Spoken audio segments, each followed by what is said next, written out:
Hey Axis and Allies players, the good captain here. Welcome to video number 2 in my Axis and Allies 1914 series. This video is Austria Hungary's strategic video. I'll go over everything from purchases to placement with what I think is a competitive opening move for this power. But first I want to orient you to what I have set up on the board. This version of Axis and Allies has what are called minor aligned neutral powers. These are territories that are essentially on one side or the other, but aren't at war just yet. We have 4 examples here in the frame. That's Albania, Bulgaria, Romania, and technically even Serbia. They're not truly brought into the game until either a friendly power moves in to activate them or an enemy power moves in to attack them. But I like to have them set up before the game starts using white chips, as you can see here, topped with the pieces for the power which they're going to fight if they're activated. I've made an exception here with Serbia since Austria Hungary is bound by the game rules to attack it on the very first turn. So even if Austria Hungary sends in 1 piece, these will be active Russians come the beginning of the Russian turn. And the final note before I get into this video is that I have played many games of Axis and Allies 1914 with the out-of-box rules, and I have found the only competitive strategy for the Central Powers is kill Russia first. So I said this in the introductory video to this series, and I'll say it again now. I am using the out-of-box rules, not the tournament rule set. Let's move now to purchases. Austria-Hungary starts out with 26 IPCs, and my preferred purchase is 1 fighter, 5 infantry, and 1 artillery. I'll go over the specifics of this purchase in the place units phase, and I'll also go over the considerations you want to make when deciding whether to spend all your money or save some for the next turn. There's a bit of an odd dynamic when it comes to the unit prices in this game that I want to go over.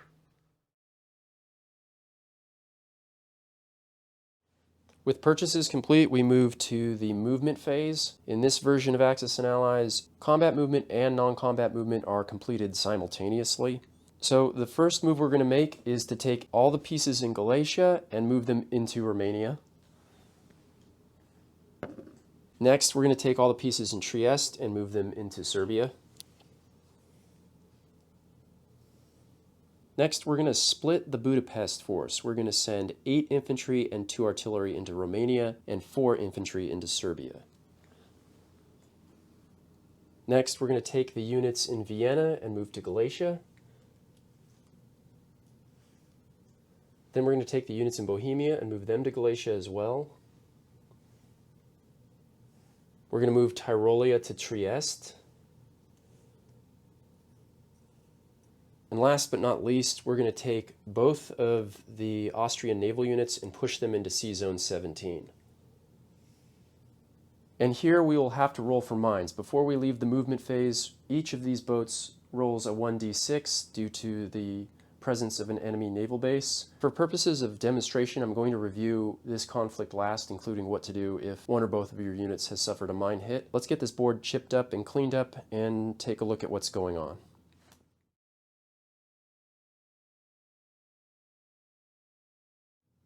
Okay, much better. Let's review now what's going on in terms of the combats. Here we have 10 infantry and 2 artillery attacking 3 infantry and 1 artillery. And here we have 14 infantry and 4 artillery attacking 5 infantry and 1 artillery. So whatever your opinion is about battle calculators, in my strong opinion, there's no excuse for not knowing what the odds or the probabilities are of your opening moves in any version of Axis and Allies. And in that spirit, we're going to review the statistics around securing Serbia and Romania in the first turn. So just a quick review here. In Axis and Allies 1914, you get a single round of combat in each territory on your turn. And when 10 infantry and 2 artillery are attacking 3 infantry and 1 artillery, there is a 75% chance that you will clear that territory in a single round of combat. In other words, there's a 75% chance you get 4 kills. There's a 25% chance that at least 1 enemy unit survives and you end up with a contested zone in Serbia. In Romania, it's a bit better. We have an 82% chance of clearing the territory in a single round of combat and an 18% chance of at least 1 enemy unit surviving to create a contested zone. So those are pretty good odds, and the Austro-Hungarians are likely to secure a +5 IPC boost at the end of their turn. And with the 1 that they saved, they should end up with 32. However, let's say one or even both of these territories remain contested due to a pesky Russian unit surviving. Even then, we won't be in terrible shape due to one of the rules dynamics that allows units of the same power to move between contested zones.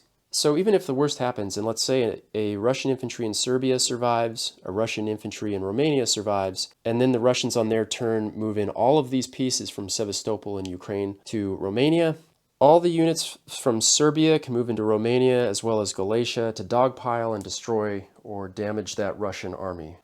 In short, being in a contested zone doesn't really hang you up. The only thing it really does is prevent you from moving to a new territory to start a new combat on your next turn.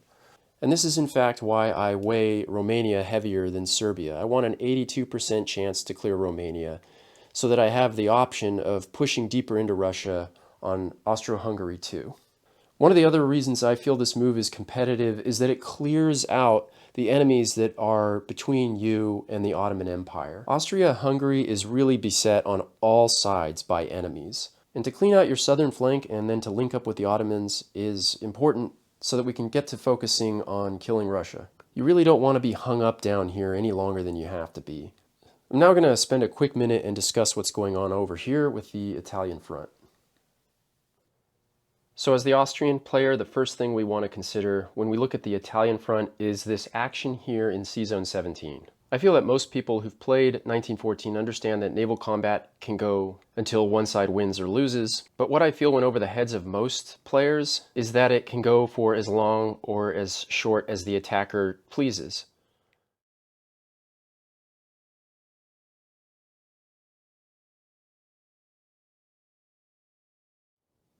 In fact, the attacker, in this case the Austrians, don't even need to engage in combat at all. Even if one or both of these boats takes a mine hit, we are guaranteed to at least create a hostile sea zone. I'm going to zoom the camera out a little bit, and we're going to go over some of the second and third order effects of moving the Austrian fleet into Sea Zone 17 and not engaging in combat.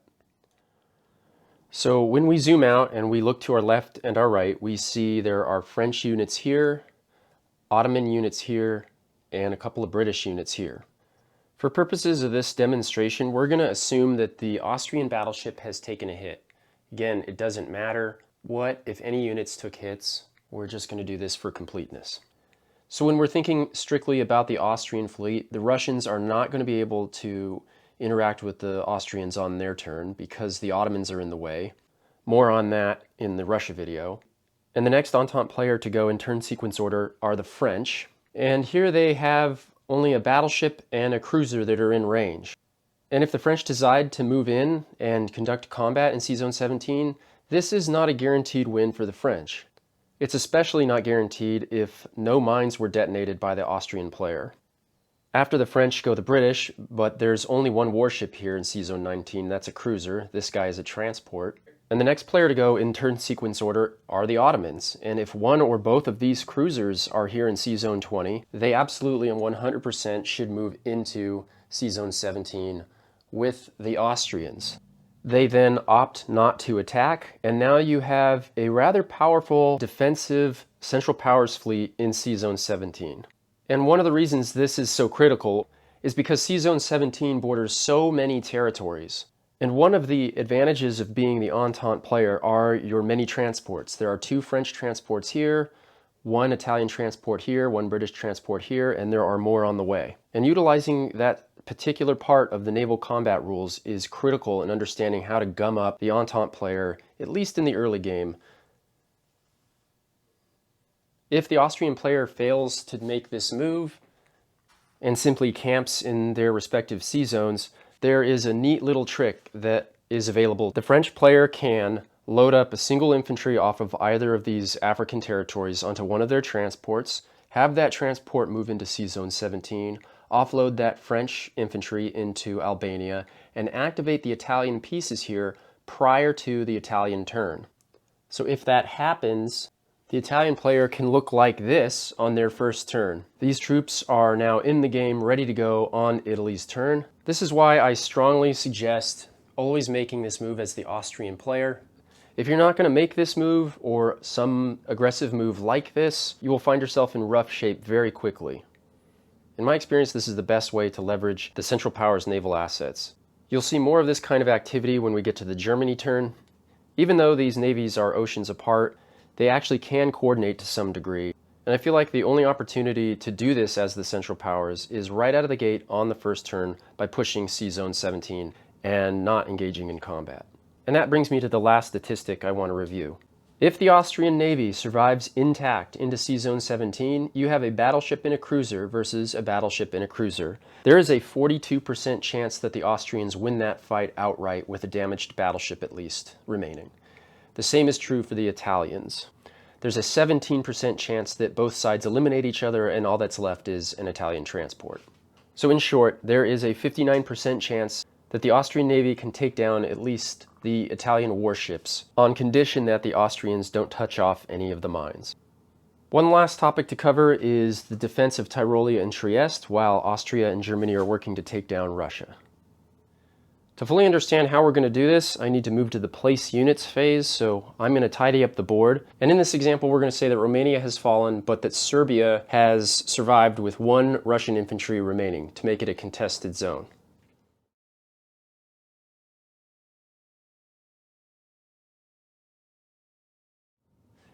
And now we're going to go ahead and place our units. And finally, we need to make one more addition. Prior to Italy's turn, Germany gets to go. And Germany's going to send 2 infantry from Munich down to Tyrolia. And this is the final situation that we have created as Austria Hungary going into game turn 1. And now we can look properly at how we're defending against Italy. There are 6 infantry and 2 artillery in Venice. There are 6 infantry and 2 artillery defending against the Italians in Trieste. Infantry attack at a lesser value than they defend, so the Italians could attack here, but it will be what I call an uphill fight. They're likely to lose more pieces than the Austrians, and they're nearly guaranteed to create a contested zone here. Now, if we recall back to earlier in the video, units of the same power can move between contested zones, so even if Serbia is contested, as in this case, all of these assets will be available for counterattack into Trieste on the Austro-Hungarians' next turn, as will the units in Vienna. When we look at the defense of Tyrolia, the situation is not much better. Yes, the Italians could attack and probably clear this territory and gain the 4 IPCs. They're very likely to lose a piece doing so, meaning they'd only have 7 pieces for defense. And then the counterattack would be 11 infantry, 3 artillery, and 1 fighter from the combined territories of Trieste and Vienna.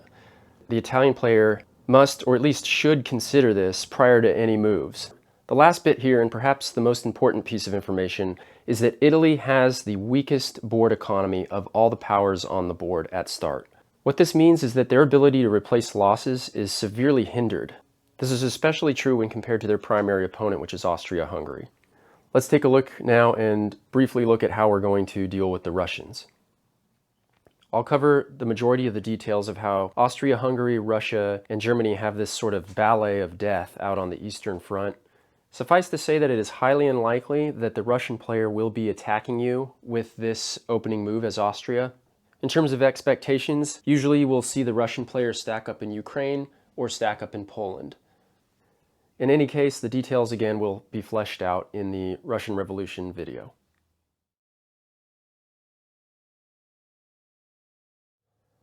When we get to the collect income phase, Austria-Hungary will collect 29 IPCs. And recall that we saved 1 IPC from the top of the turn, so that will make a nice even 30 IPCs. And of course, if the Austrians manage to secure Serbia, they'll have 32 IPCs going into round 2. And now I'm going to take a quick moment and discuss IPCs, how much things cost, and why you should seriously consider saving leftover IPCs into your next turn. So as you can see here, the value of every unit in Axis and Allies 1914 is divisible by 3 with one key exception, and that is the artillery piece. Strangely enough, this means that at the end of your turn, if you have a number of IPCs that is not divisible by 3, the only way to spend them is to buy artilleries. And in my opinion, an experienced player will have a conversation with themselves about how badly they need artilleries, especially those players that like to spend every single IPC on each turn.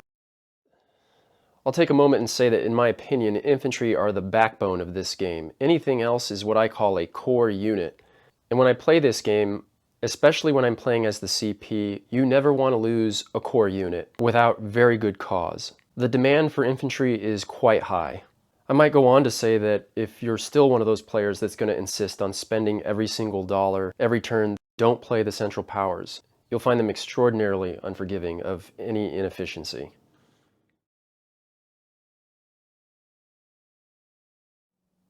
The primary mid-game goal for Austria Hungary is to kill Russia. You really want to have this done by turn 6 or at the latest 7, although I've gone as far as turn 8 and still had a good game. And somewhere in turn 5 or 6, you really want to start considering an attack on Venice and into Italy. Turn 4, when armor becomes available, I like to purchase at least 1 armor a turn until I have 3 armor. Sometimes if I'm feeling quite aggressive as the Austro-Hungarian player, I purchase all 3 armor on turn 4 and send them straight into the Italians. I'll have a discussion about armor probably in the last video in this series. Bottom line up front, 3 to 4 pieces of armor is never a bad thing. In terms of how to spend your income, until Russia has fallen, I usually send about 2/3 of my income east, usually that's infantry, and about 1/3 of the income should be spent defending against the Italians in the west. And until we're ready to take the offensive, we're going to keep this sort of charade going with 2 infantry in one of these 2 territories and the main Austrian army in the other. On turn 2 or 3, the Austrians should look to boot the Italians out of Albania. And finally, with regards to air power, I generally like to have somewhere in the ballpark of 3 to 4 aircraft for the Austrians, and I usually produce them about 1 per turn for the first 3 to 4 turns. On or about turn 7 or 8, we begin to enter what I call the long game. And in the long game, Austria-Hungary has several tasks. Usually around turn 9, 10, or 11, the British are starting to break down the Ottoman defense in the east. And if Sevastopol is still in play, then the Austrians are going to be responsible with making sure the British don't come up through this back door into the resource-rich areas of Russia and even the Russian capital. The Austrians are also going to be responsible for supplementing the defense of the Ottomans. Eventually the British will get up to and around the capital of Constantinople, and the Austrians can supplement the Ottoman defense here by snaking through a few infantry each turn. Finally, and perhaps most important, the Austrians are going to be responsible for cracking Italy. Contrary to what might be intuitive, it's not just about taking Rome. In fact, I might say the majority of my CP wins didn't have Rome fall. Almost just as important as Rome is successfully capturing and holding Marseille. The reason one or both of these is basically just as bad as the other is because of these naval bases. Once the Central Powers occupies either or both of these naval bases, transport shucking into the Mediterranean will grind to a halt. Lastly, of course, if the opportunity comes up, you can even attack Paris. This is one unique thing about the Austrians. The capital, Vienna, is closest to every other capital on the board. It's the closest capital to Constantinople, the closest capital to Moscow, the closest to Rome. It's even the closest to Paris. Berlin is not closer to Paris than Vienna is. The Austro-Hungarian player is at least as powerful and as important as Germany, if not more so. I feel strongly that if you're playing in a playgroup, the best or most experienced player should control this power. There's a lot going on with this power, there's a lot of responsibility, and it's a ripping good time to play. So that's it for this video. Be sure to stay tuned and check out the Russian Revolution rule video. That video might be as important, if not more so, in understanding how to play the Central Powers successfully. I'll even go as far to say that the Austria-Hungary, Russia, and Germany strategic videos are going to be incomplete without watching and understanding the Russian Revolution video. At any rate, thanks for watching this. All the best from the good captain, and bye-bye.